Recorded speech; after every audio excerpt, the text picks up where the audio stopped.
All right, so we're gonna be talking about finding an area of composite figures. Okay, so that's the next topic. Finding an area of composite figures. Now, composite means that we have a figure that can be decomposed or broken down into more than one figure. And why is this important? Because sometimes the figures that we design in the real world, we don't have an equation to find the area, or it's a little difficult to measure. And so what we do is we decompose it, or we break it down into figures that we do have equations for.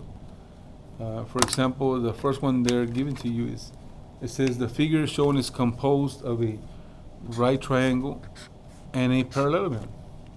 And so obviously we have equations for both of those figures, okay? And so I look there, okay, well, a triangle is there. We have the equation for a triangle, and we have an equation for a parallelogram, base times height. And so I look there, and I look at my parallelogram, and I can see that it starts here. I'm going to trace the parallelogram. This is my parallelogram. Those, the slanted lines. Okay, it has two pair of parallel lines. Okay, and I can also see my small right triangle here in the corner. Okay, that's my triangle, right triangle.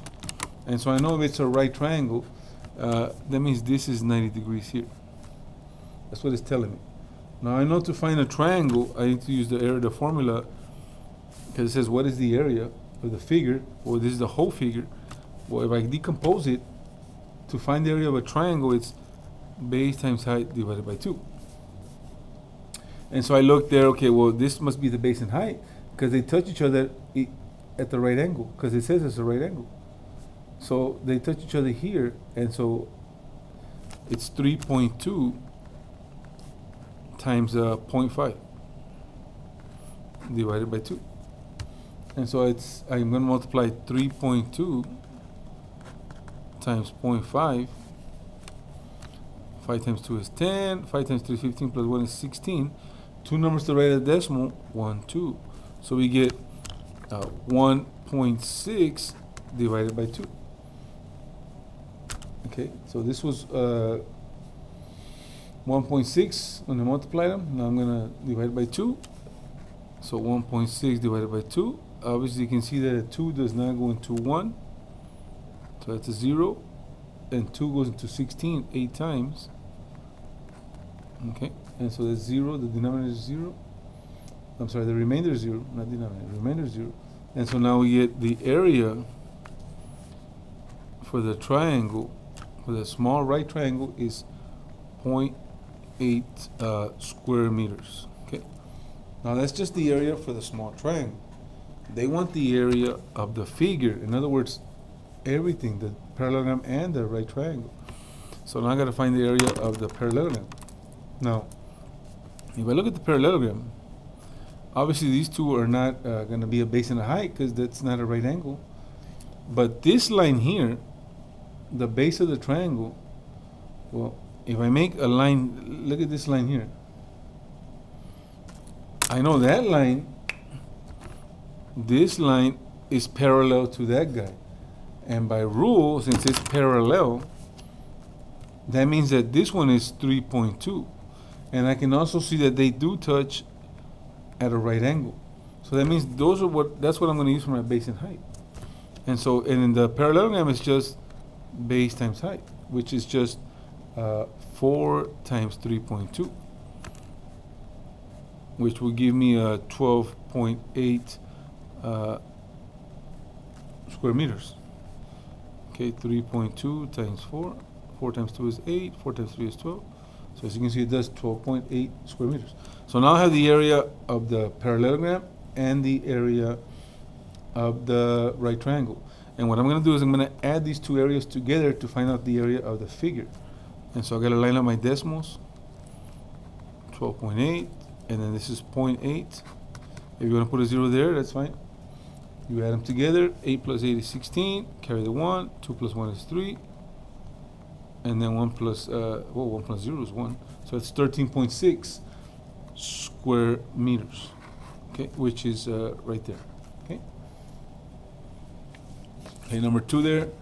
It says that we have the 2 figures there, and it tells you what it has. It tells you, okay, you have a parallelogram and you have a trapezoid. So it's telling me what figures I have, and so it kind of gives me an idea, okay, what formulas to use. And so I look there, okay, I have a parallelogram and I have a trapezoid. So obviously I'm going to use these 2, and so I'm going to write them down here. I'm going to say, okay, a parallelogram is just area is equal to the base times the height, and I know a trapezoid is area is equal to base 1 plus base 2 times the height divided by 2. Those are 2 formulas I'm going to use. I can see the trapezoid is right here. Okay, that's my trapezoid. And then I can see the parallelogram. Well, it's the other geometric figure that's connected, that they share a side with the trapezoid is the parallelogram. Now, the parallelogram is just base times height. Well, 15, and I can see this imaginary line coming down. There's a right angle. This is not a right angle, so it cannot be this measurement, so it had to be 15 times 4. And so I'm going to put there, okay, area is equal to 15 times 4. And so 15 times 4, 5 times 4 is 20. 4 times 1 plus 2 is 60. And so my area is equal to 60 square millimeters. So I'll put here, area is equal to 60 square millimeters. That is the parallelogram. As you can see, that answer choice is there. But remember, it says, what is the area of the figure in square millimeters? The figure is this. This is the whole figure. All you did was find the area of the parallelogram. Now you got to find the area of this parallelogram. I'm sorry, this trapezoid. You found the area of the parallelogram, which is 60 square millimeters. Find the area of the trapezoid. Now, trapezoid, you know you have 1 base, 2 bases. And so I look there, I look at my figure. Okay, that looks pretty similar to the one I'm looking at, the problem. Base 1, base 2 times the height, touch at a right angle. And so I look there, okay. That must be the basis. So I'm going to put there base 1 is equal to 8, base 2 is equal to 14. Well, what's the height? Well, what's that line that I can come down this way, get that imaginary line that makes a right angle here?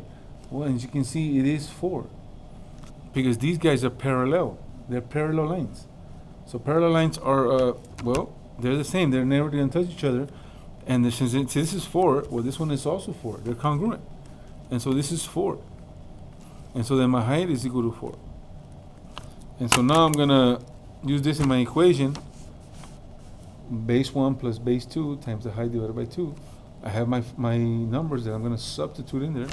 And so I'm going to put there 8 plus 14 in parentheses times the height, which is 4, divided by 2. And so I know here I'm going to have 8 plus 14 is 22. So 22 times 4 divided by 2. Can you mentally divide 22 divided by 2? And you should say yes. And so it gives you 11. And so now 11 times 4 is 44. And so this one here would be 44 square millimeters, or millimeters squared. And so now see, this answer is also there. But this is just the trapezoid. You want the area of the whole figure. In other words, both of them together. And so you would have to add 60 plus 44, which gives you 104 square millimeters. Okay. Which is that one. Okay. All right. We got 2 more here. Okay. You have this diagram of a baseball field. It's composed of a square, a semicircle, and a quarter circle. So you have a square, which is right here. This is a square. We know a square is just area is equal to base times height. So that's the easy part. Base times height. So it's just 90 times 90. Well, 9 times 9 is 81, plus the 2 zeros I didn't use. So it's 8,100 square feet. That's the area of the square. As you can see, the answer is there for that. But that's not the final answer. That's just the square. Well, I can also see that I have a kind of a complete circle, but not really, okay? Because I'm missing this part here. I'm missing the one section of the circle. I'm missing this part, okay? So I'm missing one section of the circle, okay? So then I know I need to find the area of a circle is A is equal to pi times radius squared, okay? Now what am I going to use for pi? Well, look at this key word, best estimate. That means más o menos. So we're going to do a pi is equal to 3. We're going to estimate, so más o menos. So it means this pi is 3 times the radius. Now, do they give me the radius? Well, let's see. If this is the whole circle, and this point starts at the center point and goes to the outside of the circle, then that's my radius. And so my radius is equal to 90. And so that's what I'm going to input in here, because that's what they want, r squared. So I'm going to put here 90. Now, this gives me the area of the whole circle. I don't need the whole circle. In fact, I don't have this piece. I actually, what if I slice this down? I cut it into pieces, and I have 1, 2, 3, 4 pieces in a whole circle, but I only have 3 of them. So that means I got to find the area for each piece. Well, there's 1, 2, 3, and the one I'm missing is 4. So there's 4. I can cut it into 4 sections, but I only have 3. That means I can divide this by 1, 2, 3, 4 to find the area of each of these quarter circles. Remember the key word, quarter circles, okay? And so now I'm going to multiply, okay, 3 times 90 times 90 divided by 4. 90 times 90, of course, is 8100 divided by 4. Okay, so 8100 times 3, it's 24,300. And so now 24,300 divided by 4. And so we get 24,300 okay, divided by 4. And so we get 4 into 24 is 6. We get 24. You bring down the 3. 4 into 3 goes 0. 3 minus 0, 0. You add the 0 there. 4 into 30 is 7.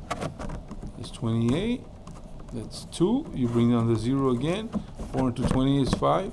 And then your remainder will be 0. And so the area for each of those quarter circles is 60, 75. That means he's 60, 75. He is 60, 75. And he is 60, 75. And so now I can find the area of the whole thing by adding every single quarter circle with the area of the square.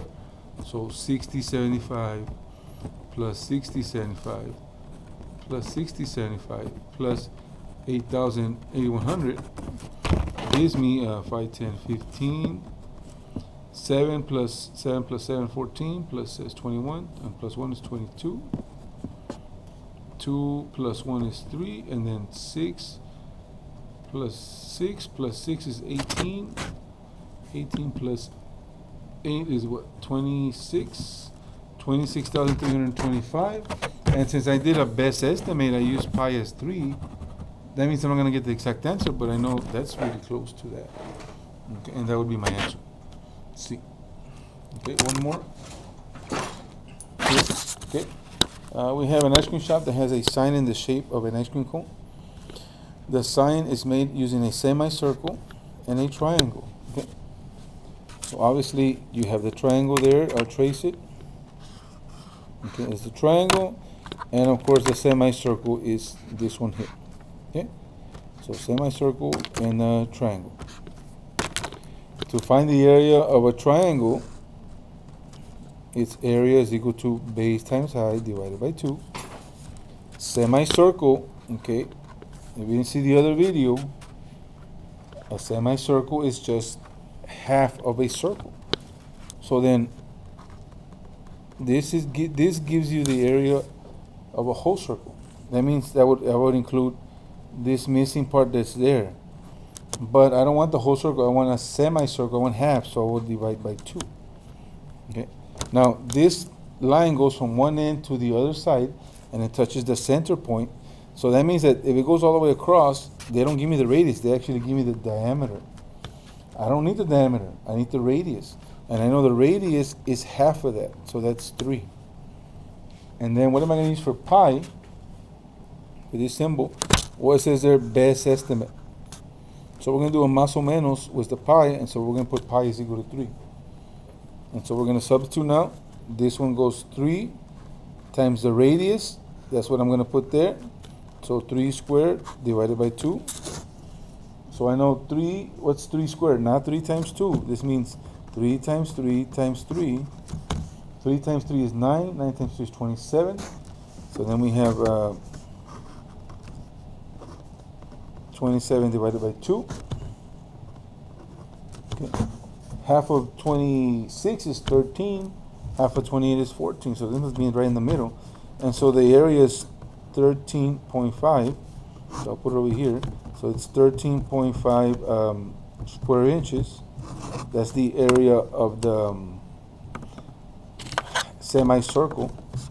So this is the semicircle right there. 13.5 square inches. So now we need to find the area of the triangle. I know this is my base of the triangle. Now, you see this is 12. So that means that the line that comes down the middle, this straight line, is parallel to him. So if he's 12, that means he's 12. And it hits him at a right angle. So that means this is my base and this is my height. And my height is 12. Because this is 12 from here to here. So that means it's 6 times 12 divided by 2. Can I mentally divide this? Yes, I can. That's 3. And 12 times 3 is 36. 36 square inches. And so that means that I'm going to add the 36 and the 12 to get the final answer. So 36.0 plus 13.5, it gives me 5. 6 plus 3 is 9. 3 plus 1 is 4.